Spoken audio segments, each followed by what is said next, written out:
Mga langga nanawagan si Romualdez sa pamilyang Duterte nga likayan ang pagpakalat og mga istorya laban kay PBBM. Tanawan ninyo mga langga. Sa Davao, anak mo yan, Mr. Former President.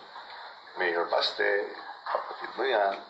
So, unless we have proof na yung mga aligasyon ninyo na kung bakit nananawag ka dyan sa ating mahal na President Ferdinand R. Marcos na bumaba sa pwesto, sana mag-isip-isip muna kayo, at ilabas mo yung mga prueba kasi alam natin hindi totoo yung mga sinasabi ninyo. Walang katotohanan yan.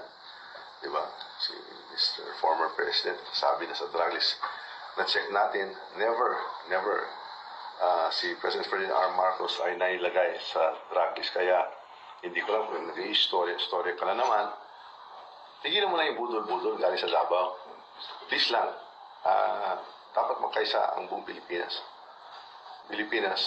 Nagtatrabaho ng maigi at nakikita ng buong mundo na kakaisa na ang Pilipinas. Kung kayo lang dyan sa Davao ay gumagawa na lang ng mga istorya. Uulitin ko, tigilin mo na yung budol-budol nyo. Diba? Dapat seryoso na tayo.